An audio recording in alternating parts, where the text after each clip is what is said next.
देखो बेटा, आज अपने फ्रैक्शन पढ़ते हैं। इसको अच्छे से समझ गए ना, तो इसके बाद आपका रेशियो से ही हो जाएगा, और रेशियो के बाद proportion and rate, unit rate and percentage, ये सभी आपस में लिंक है।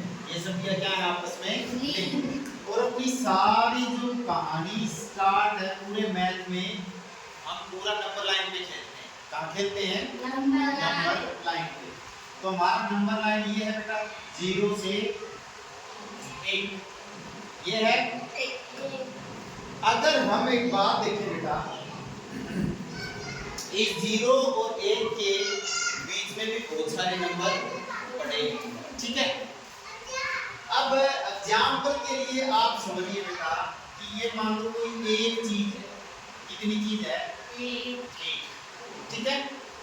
तो फ्रैक्शन कहता क्या है कि ये पूरी कोई चीज है, छोटे छोटे चीजों, छोटे छोटे पार्ट से मिलकर के बनती है। किससे मिलकर के बनती है?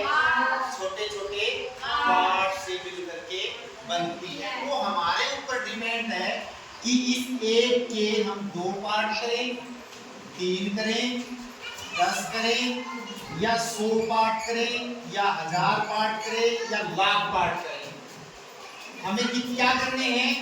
हमारे पास ये चीज एक ही है, समझिए ध्यान से। चीज एक का मतलब ये 0 से 1 के बीच में पूरी चीज एक ही चीज है हमारे पास। ये क्या है? पूरी एक ही चीज है। आप सोचिए भाई, एक रोटी है, ब्रेड है, क्या है? एक ब्रेड रोटी है, ठीक है। ये हमारे ऊपर डिपेंड है कि हम इस चीज के पार्ट करने हैं। और पार्ट भी कैसे होंगे? फिर से मैं ध्यान से समझना, इक्वल पार्ट। कैसे पार्ट करने होंगे आपको? Equal part. तो पहली कंडीशन तो यही है कि जो ये एक चीज है, इसके हमें इक्वल पार्ट करने होंगे। कितने इक्वल पार्ट करने होंगे? वो हमारे ऊपर डिपेंड है कि हम इसके 2 इक्वल पार्ट कर रहे हैं, 3 कर रहे हैं, या 10 कर रहे हैं, या 100 इक्वल पार्ट कर रहे हैं। फॉर एग्जाम्पल, हम छोटी चीजें समझते हैं, हमें इसके इक्वल पार्ट करने हैं। मान लो हमें एक बार समझाने के लिए बता रहा हूँ, 2 ही पार्ट किए। देखो ये 2 पार्ट कर दिए, इसके कितने पार्ट हुए? 2। तो हम फ्रैक्शन को कैसे शो करेंगे? हमने जितने पार्ट किए हैं वो नीचे लिखेंगे। 2 पार्ट किए हैं तो 2 लिखेंगे, 3 पार्ट किए हैं तो नीचे हम इक्वल पार्ट, 4 पार्ट किए हैं तो 4 इक्वल पार्ट हैं, 5 किए हैं तो 5 इक्वल पार्ट है, 10 है तो 10 इक्वल पार्ट है। और अगर हमने 100 पार्ट किए, 100 हिस्से किए इनके, और बराबर हिस्से होने चाहिए। वो कैसे हिस्से होने चाहिए? बराबर। तो वो यहाँ पर 100 इक्वल पार्ट, यानी कि बराबर हिस्से। छोटा या बड़ा नहीं भाई, ये एक कंडीशन लागू होगी, इक्वल पार्ट। आपको ध्यान रखना है। हमने एक बार 2 से स्टार्ट किया, आप सोचिए, हमने इस ब्रेड के क्या कर दिए? 2 पार्ट। अच्छा, एक बात और ध्यान से सुनिए, जितने पार्ट किए उतने ही पार्टों को मैं मिला दूं फिर से, तो वापस मुझे वही चीज मिल जाएगी। अगर मैं नीचे 2 पार्ट कर रहा हूँ इक्वल पार्ट, और वापस दोनों को मिला दूंगा, तो फिर से मेरी वो चीज एक मिल जाएगी। जैसे मैंने इसके 3 इक्वल पार्ट किए और वापस मैंने तीनों को मिला दिया, तो फिर से मेरी वही क्या चीज है? अगर 4 इक्वल पार्ट करता हूं तो मुझे कितने इक्वल पार्ट मिलाने होंगे आपस में? 4। 5 इक्वल पार्ट कर दिए, छोटे छोटे छोटे छोटे, और उन 5 को फिर से मिला दिया मैंने, तो फिर से वही मेरी क्या हो गई? वही चीज, वही वस्तु, वही एक चीज मिल जाएगी। और एक बात और ध्यान रखो, हमें यहाँ यूनिट तक पहुंचना होता है। मैथमेटिक्स में सारा खेल नंबर लाइन पे चलेगा। हमें कोशिश करनी है कि मैं यूनिट तक कैसे पहुंचूं। सभी नंबर ऐसा सोचेंगे कि मैं इस एक तक पहुंच जाऊं, सभी की कोशिश ऐसी रहेगी। इधर अगर ज्यादा नंबर है तो उनकी भी कोशिश ऐसा समझिए कि इधर आने की है। अगर हमने इनके पार्ट कर दिए, छोटे छोटे पार्ट कर दिए, इनकी भी कोशिश क्या है कि मैं इस यूनिट रेट तक पहुंच जाऊं, इस यूनिट तक पहुंच जाऊं, एक तक पहुंच जाऊं। ये कॉन्सेप्ट समझ गए?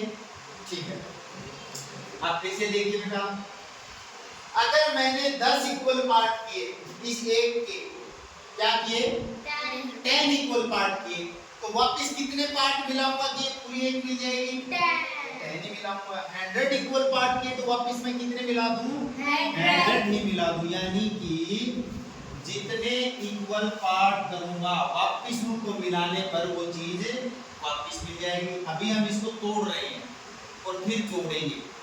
हमें पहले इसको क्या करना है? ब्रेक करना है, तोड़ना है। किसको तोड़ रहे हो? एक को। किसको तोड़ रहे हो? एक को। इस एक को तोड़ रहे हो, तो तोड़ी हुई सारी चीजें, जितनी भी चीजें तोड़ूंगा वो सारी यहाँ पर एग्जिस्ट करती हैं। जितने नंबर एक से छोटे हैं, जितने नंबर क्या हैं?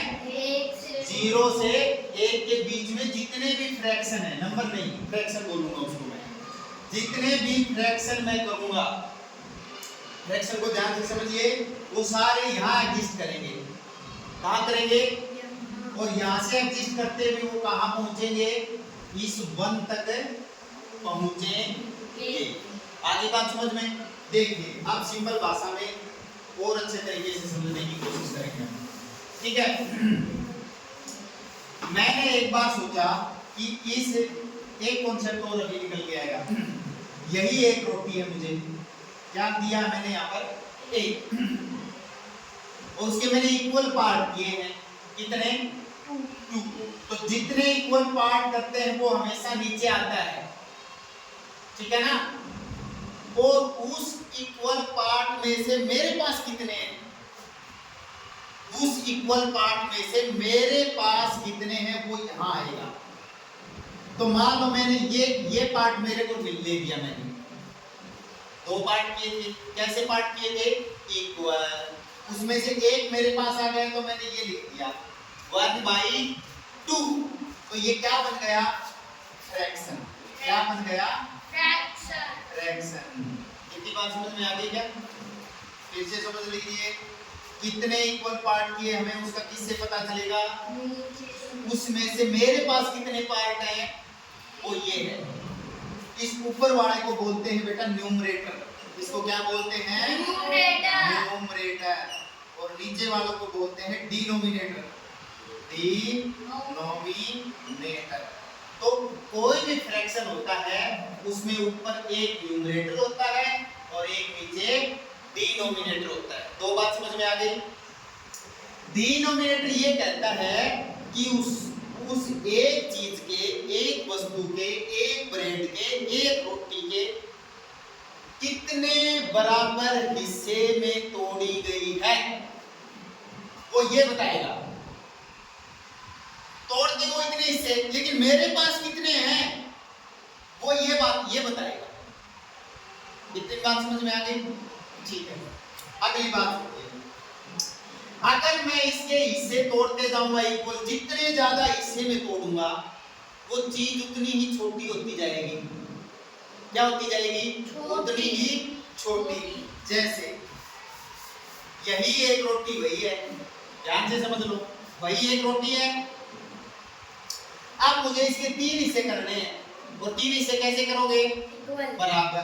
तो बराबर करोगे तो ये बात ये देखो, जैसे ही मैंने यहाँ 2 हिस्से थे, यहाँ 3 हिस्से थे, जैसे ही मैंने इसके इक्वल हिस्से बढ़ा दिए ये वैल्यू छोटी होनी स्टार्ट हो गई।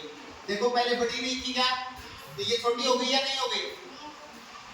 तो ये एक हिस्सा है, यहाँ पर ये एक हिस्सा है। बोलो एक हिस्से का क्या नाम दूंगा? इसका फ्रैक्शन की भाषा में इसको क्या बोलूंगा? 1/2। गुड। इसको क्या बोलूंगा? 1/3। वाह। तो इस 3 से हमें क्या पता चलता है? 3 इक्वल हिस्से हैं। अब ये बताओ ये बड़ा है या ये बड़ा है? कौन बड़ा है? ये जैसे ही बढ़ता जाएगा, इक्वल हिस्से नीचे बड़े होते जाएंगे, वो छोटा छोटा होता जाएगा। अब मान लो वही रोटी है भाई, अब मुझे इसके 4 हिस्से करने हैं। कितने करने हैं भाई? देखो यहाँ पर कितने थे? 3, और यहाँ पर कितने थे? 2 हिस्से, 3 हिस्से। अब मेरे को 4 हिस्से करने हैं, सोचिए अब।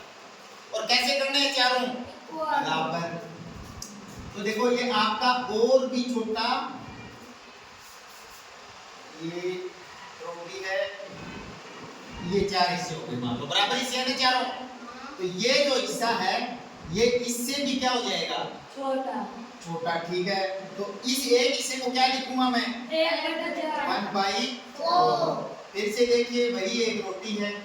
अब मुझे इसके 10 हिस्से करने हैं, 5, 6, 7, 8 तो समझ गए तुम। अब मैं एक बार 10 करके देखता हूँ। 10 करूंगा तो आप सोचिए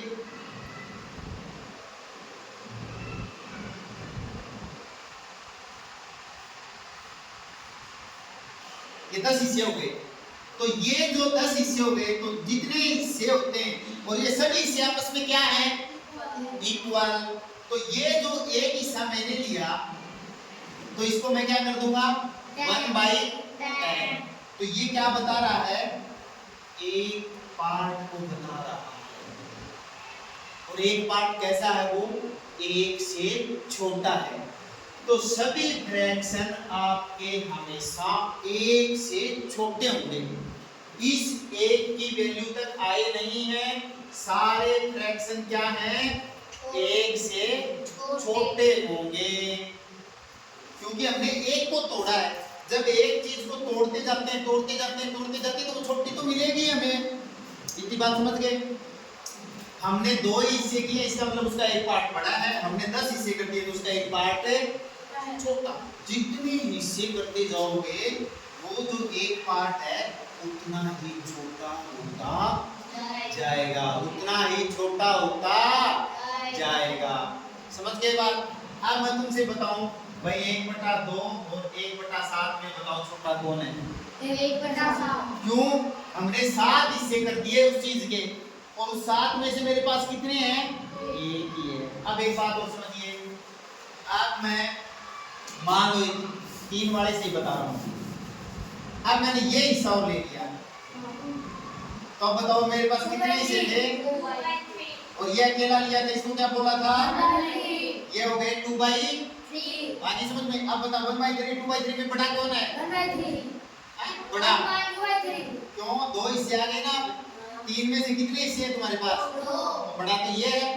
3 में से यहाँ पर तुम्हारे पास एक ही है, और यहाँ 3 में आपके पास 2।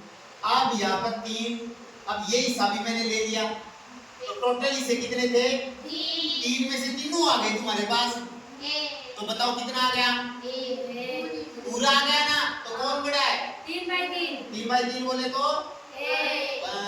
आधी बात समझ में? ठीक है। अब मैं एक बार 4 हिस्से वाले करके आपको बता देता हूँ। मान लो कोई चीज के हमने 4 हिस्से कर दिए, हम मेरे पास अभी ये अकेला ही हिस्सा है, तो इसको क्या लिखूंगा बताइए? शाबाश। मैंने ये और कर दिया, मैंने ये और कर दिया, और मैंने ये भी कर दिया। 4/4 मतलब चारों हिस्से। आगे समझ में? अब इसमें यूं बताओ सबसे बड़ा कौन है? 4/4 बोले तो 1। इससे बड़ा कौन है? इससे छोटा? और इससे भी छोटा? और सबसे छोटा इनमें? क्योंकि 4 में से इसके पास एक हिस्सा है, 4 में से इसके पास इसमें 3। और कैसे हिस्से हैं 3 ये? इक्वल बोले तो 1/4, 1/4, 1/4, 3 है ऐसे ऐसे। 1/4 अकेला है ना, ये भी 1/4 है, और ये भी 1/4 है। 1/4 वाले ऐसे कितने हिस्से हैं? 3। इसमें 1/4 वाले कितने हिस्से हैं? 2। और इसमें 1/4 वाले कितने हैं? एक ही है। आगे बात समझ में? दृष्टता है। तो इसको फिर से समराइज करते हैं एक बार। आपको फ्रैक्शन के बारे में क्या भाषा समझ में आई है? सुन लो कि ऊपर एक न्यूमरेटर होता है, एक डिनोमिनेटर होता है। डिनोमिनेटर ये क्या कहता है कि मेरे कितने बराबर हिस्से किए गए हैं। हिस्से कैसे किए गए हैं? इक्वल। उन इक्वल हिस्सों में से मेरे पास कितने हैं। मान लो कोई चीज के हमने 10 हिस्से कर दिए और उसके इक्वल हिस्से करेंगे तो 1/10 होगा। 10 हिस्सों में से ये कोई भी चीज ले लो जिसके आपने 10 हिस्से कर दिए थे, ये कर दिए, इसमें से ये एक हिस्सा आ गया, तो ये एक हिस्सा, इसको इस हिस्से को क्या बोलूंगा मैं, 1/10। ये क्या भाषा बोल रहा है, फ्रैक्शन की, और ये एक से छोटा है। फ्रैक्शन हमेशा क्या होगा, एक से छोटा होगा। तो ये 1/10 हो गया। मैंने मान लो 5 हिस्से ले लिए, ऐसे ऐसे 1 2 3 4 1 5 हिस्से आ गए। कैसे हिस्से, 1/10 1/10 1/10 1/10। कितने हिस्से हुए, 5। तो मेरा क्या हो गया, 5 एकम 5 5/10। 5 ना करके मैं ले लूं भाई 7 हिस्से ले लूं मैं, इसका क्या हो गया, ये 7/10। इनमें बड़ा हिस्सा कौन नजर आ रहा है, पक्की बात है ना, क्योंकि 10 में से मेरे पास 7 हैं और 10 में से मेरे पास और 10 में से मेरे पास एक ही है। इट मींस ये तो बिल्कुल छोटा है। अब आपको फ्रैक्शन दिख जाएगी, उसमें से आपको छोटा बड़ा पता लगने लगा। फ्रैक्शन का मतलब क्या है कि हम एक बराबर हिस्सों में से एक हिस्से की बात करते हैं। बराबर वाला जो एक हिस्सा है वो कितने हैं। अच्छा, आगे मैं अगर ये 9वां और ले लूं मैं, तो 9/10 कर दूंगा क्या, पक्की बात है ना, और 10 का 10 सारे आ गए। इसका मतलब ये मेरे पास पूरी चीज आ गई है। अब 10/10 के बाद आगे समझिए, ऐसा ही 1/10 वाला, ये कौन सा हिस्सा, 1/, एक हिस्सा और जोड़ दिया मैंने, तो कितना हो जाएगा, 11/10। गुड। और 2 जोड़ दिए तो 5 और जोड़ दिए तो, अब 10/10 का मतलब क्या होता है, 1। और अब ये संख्या क्या बढ़ने लगी, 1 से बड़ी। अब ये 1 से बड़ी, इससे ये बड़ा होने लगा है। अब ये बड़ी जाने लगी धीरे धीरे आगे की साइड, समझ गए। तो 1 से ये कितनी गई, एक स्टेप आगे गई, 1/10 का एक ही, इसमें 2, इसमें 3, ऐसे करते करते मान लो 20/10 हो गए। तो यहाँ पर पूरे हमारे पास ऐसी 2 चीजें हो गई। क्या हो गई हमारी, 2 चीजें हो गई। अब देखिए बेटा,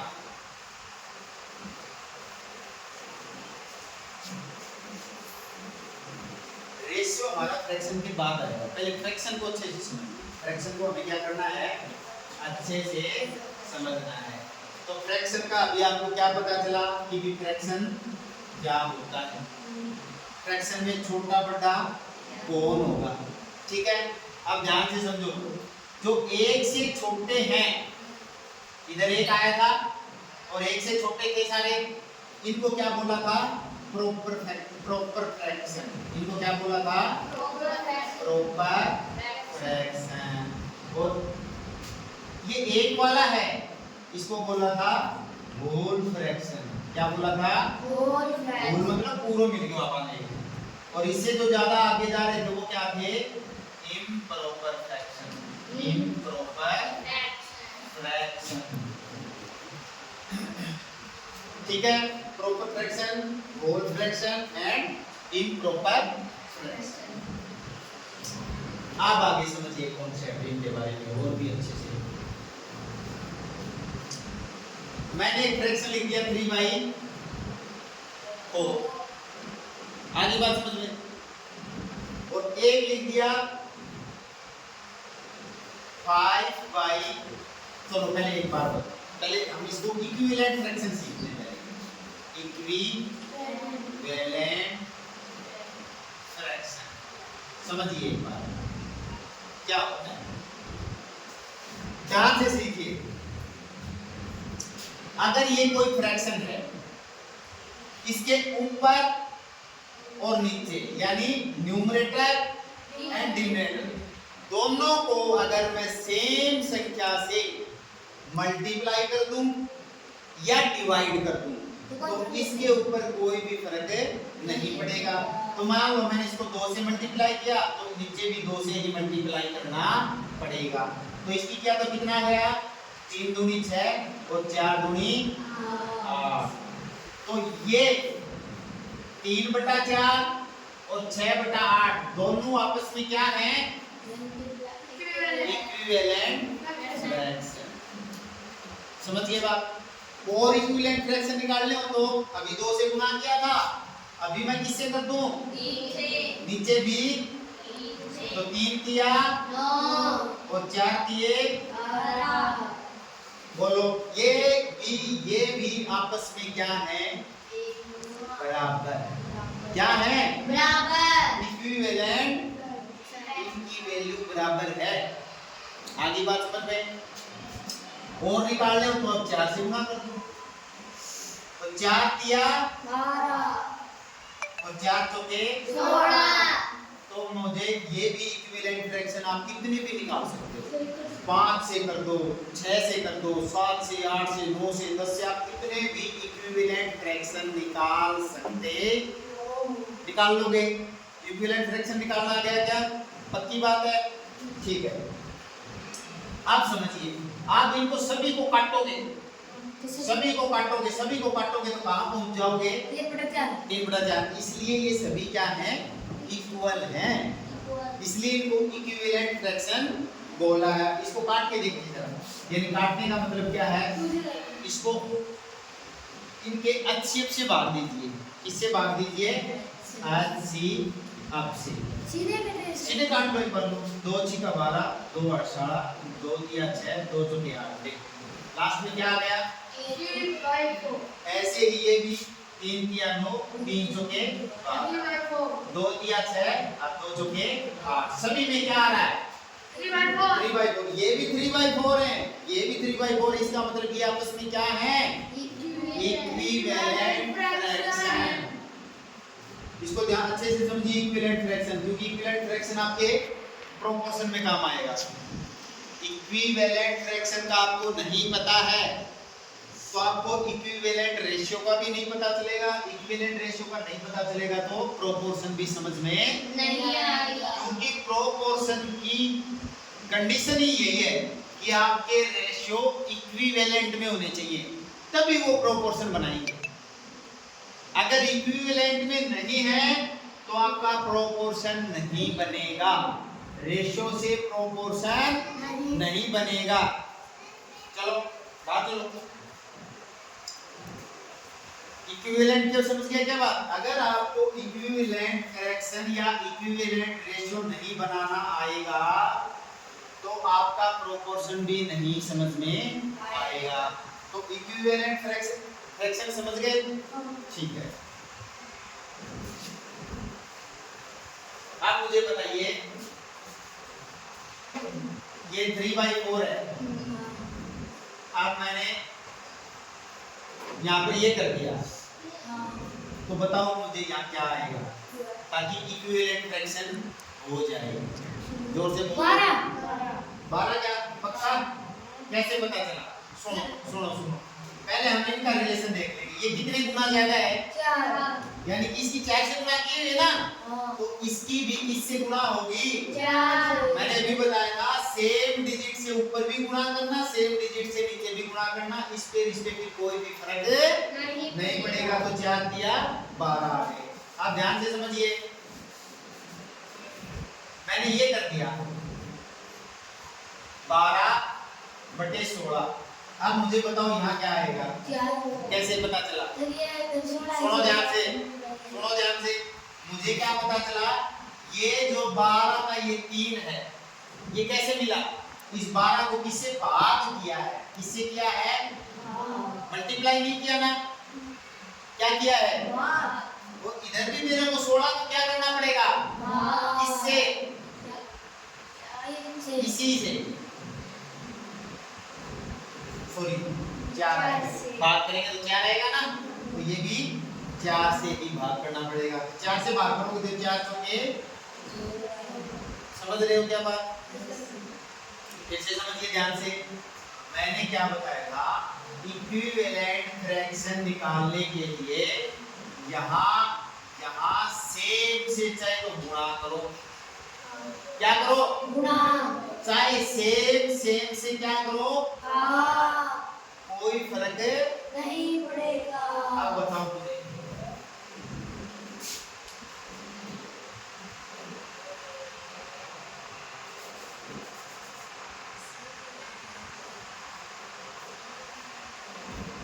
अब बताओ यहाँ क्या आएगा ताकि इक्विवेलेंट फ्रैक्शन हो जाए।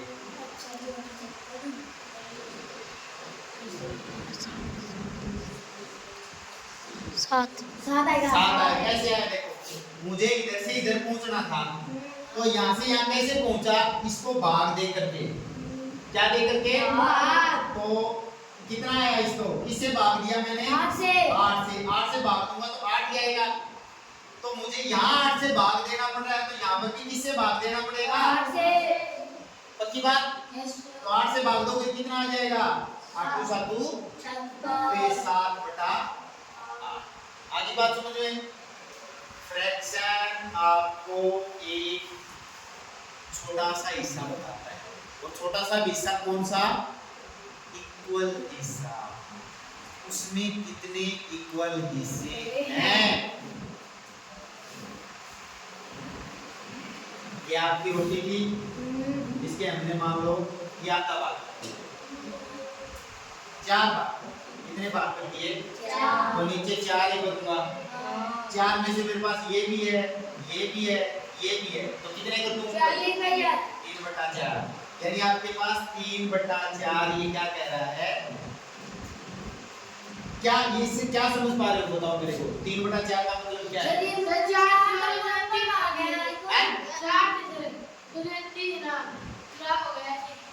हाँ, 3 मेरे पास है। कैसे हिस्से हैं तुम्हारे पास? इक्वल हिस्से की एक इक्वल हिस्सा कितना है? तो इसका मतलब ये है, ये 1/4 1/4 1/4 3 है हिस्सा।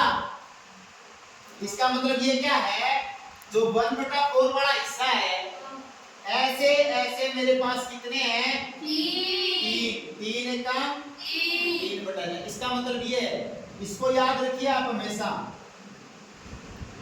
1/4 ऐसा हिस्सा। मान लो मैंने 4/5 लिख दिया, तो इसका क्या मतलब है?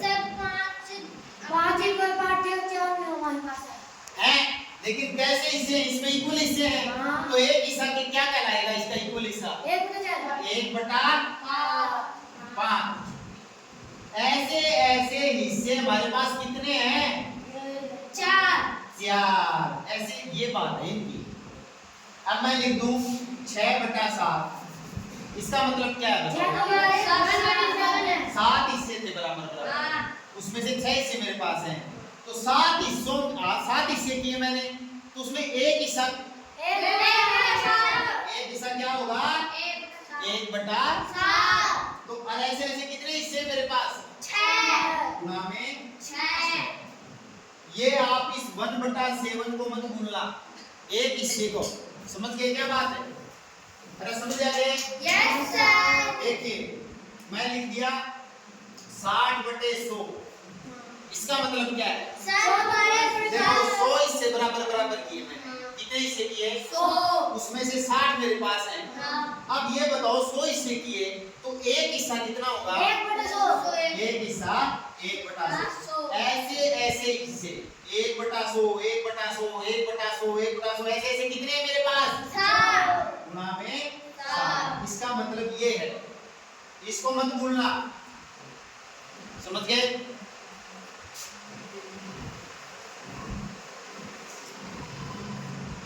तो फ्रैक्शन में आपको फ्रैक्शन का मीनिंग समझ में आ गया। फ्रैक्शन को आपका मीनिंग समझ में आ गया। फ्रैक्शन हमेशा एक से क्या होता है? जितने छोटे छोटे पार्ट में तोड़ दोगे, उतने ही पार्टों को मिला दोगे तो वापस वही मिल जाएगा। एक छोटा पार्ट और सभी पार्ट कैसे होंगे? इक्वल। मान लो ये मैंने ऐसे ऐसे 100 हिस्से तोड़े, 100 हिस्सों में बांट दिया, कैसे हिस्से बराबर। तो ये जो एक हिस्सा है ये क्या कहलाता है? 1/100। समझ गए क्या बात? अगर मैंने इसको केवल 2 हिस्सों में तोड़ा, कितने हिस्सों में? 2 हिस्सों में, और दोनों हिस्सों कैसे हैं? बराबर, इक्वल। तो एक हिस्सा क्या कहलाएगा? 1/2। मैंने 20 हिस्सों में तोड़ दी कोई चीज, 20 हिस्से कैसे हैं? इक्वल, उसमें से एक हिस्से का 1/1 इतना बड़ा होगा एक हिस्सा। समझ गए? और अब मैं बताओ कितने हिस्से मिला दूं तो ये पूरा तुम्हें मिल जाएगा? 20। जितने हिस्सों में तोड़ोगे उतने ही मिला दो, यानी इनको मैंने 20 में मिला दिया, ऐसे ऐसे 20 ले लिए ना, तो 20 एक काम 20, वापस क्या मिल गया? 1, यानी मैंने जितने इक्वल पार्ट में तोड़ा वो इक्वल पार्ट फिर मिला दिए मैंने, तो वापस मुझे वही चीज मिल गई। मान लो 20 में न तोड़ करके मैंने कोई चीज को 10 हिस्सों में तोड़ दिया। कितने में तोड़ दिया? 10। ये कोई चीज है और इसके मैंने कर दिए 10 हिस्से। आप समझिए 2 2 4 6 2 8 2 10 हिस्से हो गए। और 10 हिस्से कैसे हैं? इक्वल, और एक हिस्सा क्या कहलाएगा? 1/10। 1/10। आगे बात समझ में? 2 हिस्से क्या कहलाएंगे? 1/10। तो 2/10 का मतलब क्या है यहाँ पर? 2/10 में से ना 2, 2 हिस्से मेरे पास है, लेकिन कौन से हिस्से हैं आपके पास? 1/10। ये देखो ये एक हिस्सा है 1/10 और ऐसा ये हिस्सा है 1/10। ये भी कितना है? 1/10। ये भी कितना है? 1/10। ये भी कितना है? 1/10। सभी इक्वल हैं तो सभी 1/10 ही होंगे। इक्वल है तो यही होंगे। अगर आपने इन दोनों को मिला दिया यानी 1/10 कितने लिए? 2 ले लिए। आपने इन पांचों को मिला दिया तो 1/10 हिस्सा कितने लिए हैं? 5। और ये 1/10 में सारे मिला दिए। सारे मिला दूं क्या? सारे मिलाते देखो पूरी चीज वापस मिल गई ना। आप एक हिस्सा निकालना सीखिए, पहले उसको तोड़ना सीखिए। एक हिस्सा आपको समझ में आ गया तो फिर जोड़ते चलो, वो पूरी चीज मिलनी स्टार्ट हो जाएगी।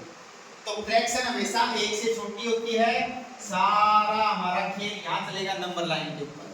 तो फ्रैक्शन हमेशा 0 और 1 के बीच में मिलता है, 1 से छोटा होता है। जितने हिस्से करते जाएंगे, जितने ज्यादा हिस्से करते जाएंगे, फ्रैक्शन की वैल्यू उतनी छोटी होती जाएगी। देखिए 1/10, 1/2, 1/5, 1/100 और 1/6। ध्यान से समझिए, ये मैंने एक चीज को तोड़ा है बराबर बराबर हिस्सों में। ये कितने बराबर हिस्सों में तोड़ी है? 10, ये 2, ये 5 कैसे हिस्से? बराबर। ये भी कैसे हिस्से? बराबर। ये भी कैसे हिस्से? बराबर। अब इनमें ये बताओ सबसे छोटी कौन सी है? कौन सा हिस्सा? 100। क्योंकि उस चीज को हमने 100 बार तोड़ दिया तो वो और छोटी होती गई। समझ गए बात? ठीक है।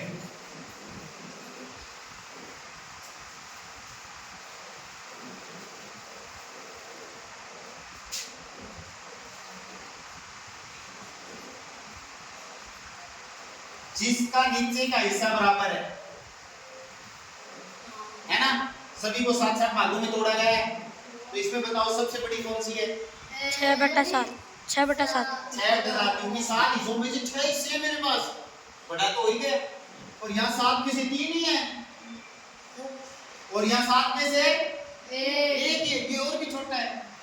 आगे समझ में? ठीक है। अब एक नया कॉन्सेप्ट फ्रैक्शन का भी फ्रैक्शन का भी फ्रैक्शन। देखिए ये एक रोटी थी, मैंने इसके ये बात कर रहा हूँ। क्या बात कर रहा हूँ? तो ये इतना हिस्सा कितना था?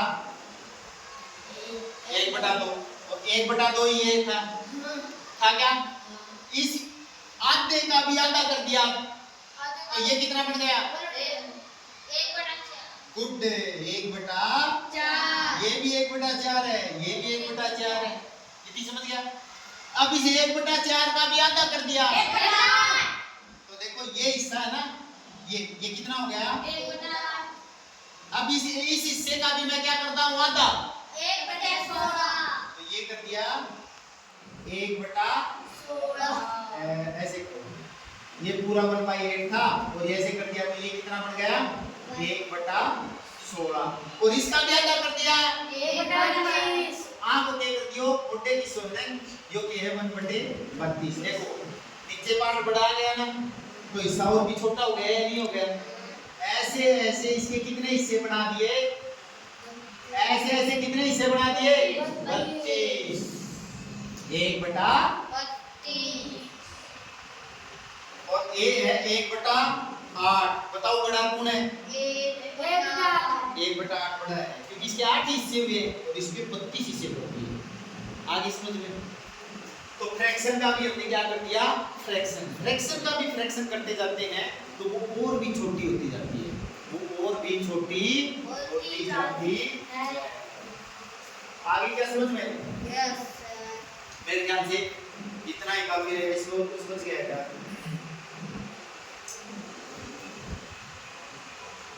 तो फ्रैक्शन 1 से बड़ा होता है क्या?